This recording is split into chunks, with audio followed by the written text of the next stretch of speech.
I passionately rebel against the notion that AI will make us less intelligent. Let me share some of my perspective to why that is. Our progress as a civilization is rooted in our ability to draw upon the collective knowledge of those who've come before us. We stand on the shoulders of giants. For example, if you picked up a human being in our hunter-gatherer era and flicked them 100,000 years into the future, the likelihood is the world wouldn't look that different to them. But if you took somebody who was born just before the pre-industrialized era in the early 1700s and flicked them 320 years into the future to the modern world, it would look completely different to them. For frame of reference, the Wright brothers flight took place in 1903.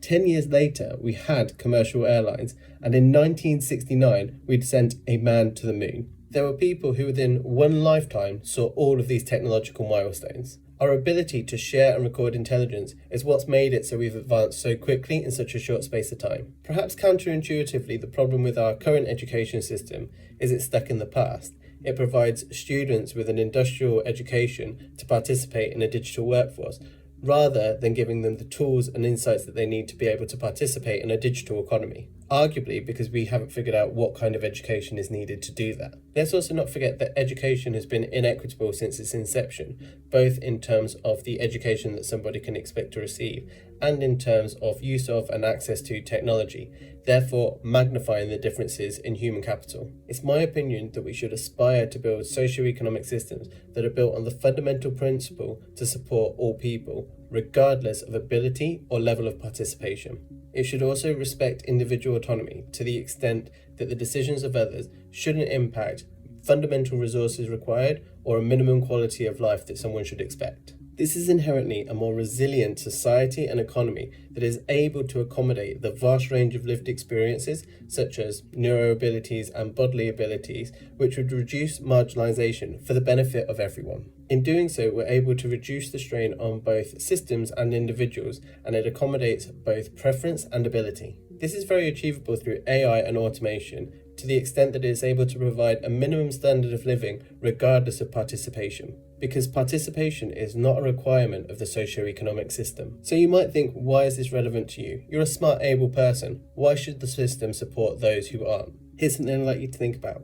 If the work that you do can be replaced by a machine, then digital technology has the capability to match your contributions to the socio-economic system. In the next few years, we're going to be in a position to stream intelligence similarly to that of how we stream Netflix. It's going to be available anytime, anywhere, immediately, for near enough nothing, and it's going to be hard to compete with that. It's likely going to be able to match the contributions of most people's labour. So if the socio-economic system doesn't have to remunerate you for your contributions because it doesn't need them, how do you maintain a certain quality of life? The answer is that the socio-economic system has to, at the heart of it, have a responsibility to provide you with a minimum standard quality of life, regardless of your contributions to its operations. And surely the aim of technology to begin with was to reduce cost and labour so we had more autonomy and freedom over our own time. But people get lazy and dumb. It's my experience that if you ask people what they would do if money wasn't a consideration, it's pursuits that promote social good, helping the community, and working on self-betterment. But people would just play video games all day, right? Take a moment to think about it. If people didn't have the stresses of contributing to the socio-economic system, would they be so drawn to methods of escapism to suspend stress, or would they be more present? Even after all that, you still fundamentally believe that the AI revolution will make people less intelligent and lazy? Then you should be even more passionate about a system that supports all level of participation. And here's why. It doesn't matter how smart you are. If your job is largely repetitive, then it's something that could be replaced by an AI or automation. It is within the capabilities of a machine to contribute as meaningfully as you do. Societally, we will need to reconstitute what it means to participate meaningfully in a digital world, because it will be measured in a different context than our current reality, one where participation is discretionary. What I find reassuring is to think back to those conversations that I have with people when they tell me what they would do if money wasn't a factor, because I think that's quite telling of what it means to be human.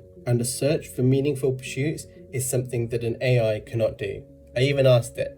As an AI language model, I do not have personal feelings, desires, or a sense of self. I was created to process and generate text based on patterns I learned from the data I was trained on. I don't have personal experiences, emotions, or beliefs, and therefore I cannot find anything meaningful. And here's where you're different, because you can find meaning in your pursuits. And the late Ken Robinson perfectly articulated this when he said, "Human communities depend on a diversity of talent, not a single conception of ability.